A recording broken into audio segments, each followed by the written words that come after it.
When I was pregnant, all I wanted to eat was bagels. Pizza bagels, bagel sandwiches, bagels with cream cheese, pretty much bagels, bagels, bagels. But today, we are going to talk about some healthier options of what to eat while you're pregnant and make some space for those cravings if you've got them too. A lot of the general diet guidelines are similar whether you're pregnant or not. Eat whole grains, lean proteins, fruits, vegetables. And if you're in the throes of your first trimester and that's sounding awful to you right now, don't worry, we have some real life tips for you to get some nutrients in. Today, we'll be talking all about foods and nutrients to eat more of when you're pregnant, how many extra calories to eat, are you really eating for two, and food safety tips, what you need to know while you're growing a baby.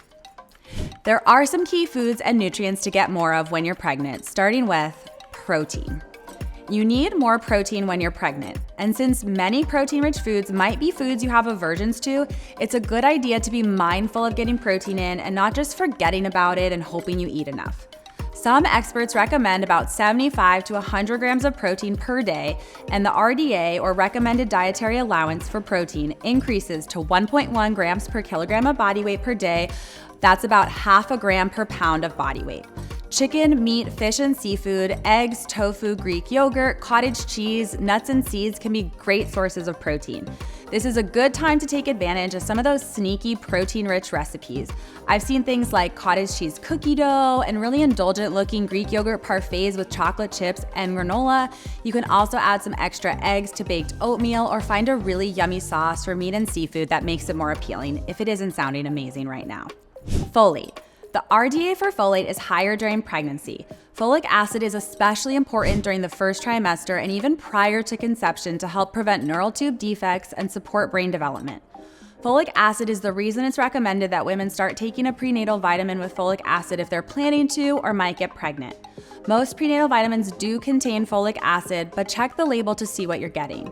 You can also get folate from enriched grains, dark green vegetables, avocados, beans, and lentils. Calcium.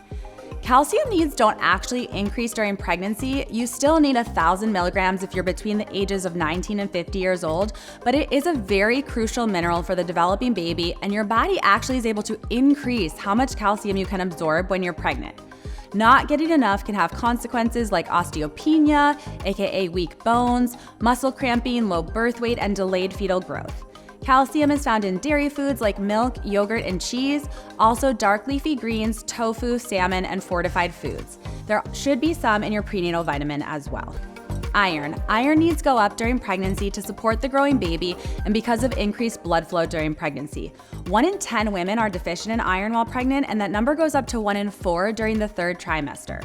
Animal-based sources of iron like red meat, fish, and poultry are more easily absorbed. You can also find iron in plants like spinach and beans and fortified foods like cereals. Some prenatal vitamins contain iron, but not all. Talk to your doctor if you want to get your iron levels checked or are considering additional supplementation. Fiber is a nutrient that helps support our health, pregnant or not. The reason it's especially important during pregnancy is that nearly half of all pregnant women experience constipation, which is not fun. There are hormonal changes happening during pregnancy that slow down the movement of food through your system. Making sure you're getting enough fiber can help keep things moving along. Choose whole grains, fruits, and vegetables, and make sure you're drinking plenty of water and moving your body to help too. Iron supplements can also cause constipation, so if you are taking those and experiencing issues, chat with your OB. Some other key nutrients to get more of include choline, potassium, vitamin D, and omega-3s. Choline is found in eggs, meat, poultry, and seafood. There is about 150 milligrams of choline in one egg, and it's recommended you get 450 milligrams of choline per day during pregnancy. Potassium is found in fruits, vegetables, fish, and beans. Vitamin D is found in fish, some mushrooms, and fortified foods like milk and non-dairy milk, but it can be hard to get enough vitamin D from food alone. Omega-3s are found in fatty fish, hemp seeds, and chia seeds, and walnuts. Eating a variety of foods helps you get different nutrients into your diet, but definitely check with your doctor about supplementing if you have concerns. In terms of what to limit and avoid during pregnancy, there are some foods and drinks on the list. Avoid alcohol. There's no safe level recommended during pregnancy. There has been a surge in non-alcoholic drink options available though, so you can order a fun mocktail or try sparkling water with a splash of juice to mix it up. Limit caffeine. You want to keep your caffeine consumption relatively modest with no more than 200 milligrams per day, which is about 2 8-ounce cups of coffee, not jumbo size. Caffeine is also found in tea, chocolate, energy drinks, and some sodas. Eating fish is really important for the baby's brain development, and the guidance around seafood may seem tricky because fish is a great source of protein and omega-3s, but it does contain mercury, and some seafood is higher in mercury than others. It's recommended that you choose 8 to 12 ounces of low mercury seafood per week during pregnancy. Some of the best choices are anchovies, scallops, shrimp, haddock, cod, salmon, and sardines. Food safety is also very important during pregnancy as you're considered higher risk for foodborne illnesses.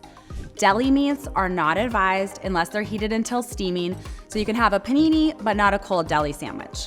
Other foods on the avoid list for food safety include raw sprouts, unpasteurized juice, raw or unpasteurized milk, raw milk cheeses, undercooked eggs, raw seafood, and uncooked cookie dough or other types of batters. Calories. Let's talk calories and eating for two. I hate to be the bearer of bad news, or maybe you consider it good news, but you're not exactly eating for two when you're pregnant. You are growing a human though, so you do need some more calories. In the first trimester, your calorie needs are about the same as before pregnancy. In the second trimester, they go up by around 340 calories per day, and during the third trimester, you need about 452 additional calories per day. If you typically eat around 2,000 calories, adding an additional 340 to 450 isn't quite doubling your intake, which is why eating for two is a myth. And when you are thinking about adding calories, try to add some nutrition as well. A smoothie made with fruit, nut butter, and milk can deliver some proteins and vitamins, or topping a grain bowl with some avocado delivers healthy fats, antioxidants, and fiber. Obviously, it doesn't always look like that in real life. I remember super intense cravings for salt and vinegar potato chips, which tasted amazing at 7 a.m., a little breakfast appetizer, if you will. So understandably, not every meal and snack is going to be up for health awards, but I'm of the mindset that you need to be flexible and also realistic with yourself. Prenatal vitamins. This is one point in the life cycle where there's almost universal supplement guidance, and that is to take a prenatal vitamin. There is variety amongst the different brands. We do have some more detailed articles on how to choose the best prenatal supplement on healthline.com that we can link below, but definitely chat with your OBGYN about the prenatal you choose. And while prenatal vitamins help fill in nutrient gaps, it's still important to eat nutrient-dense foods throughout your pregnancy. Morning sickness, aka nausea. Unfortunately, many people experience this, and it's not only in the morning. It can make it really tough to keep food down or for food to seem remotely interesting. Smaller, more frequent meals may help. You can also try bland foods like plain potato or broth. Cold foods may be easier to digest, and things like ginger, crackers, lemons, and pretzels might be good options. Hopefully it will pass and you'll be able to tolerate some nutritious options, and you can get a little creative and think outside the box. If cooked vegetables sound terrible, try making a smoothie and adding frozen spinach and fruit. If you're experiencing more than mild morning sickness or it lasts longer than your first trimester, definitely chat with your doctor about other treatment options that may help. Every pregnancy is different. There are going to be different symptoms, cravings, nutritional needs. You are meeting with your OB frequently and can always ask them questions or seek out a prenatal dietitian in your area to chat with. Your diet doesn't have to be perfect during pregnancy, but it does impact your health and the health of your baby. Aiming to make better choices, focusing on those key nutrients, and taking care of yourself can help you along your pregnancy journey. If you have other questions about healthy eating during pregnancy, or maybe want a lactation or postpartum follow-up video, let us know in the comments down below. And don't forget to like, subscribe, and hit that bell for more from me and Healthline.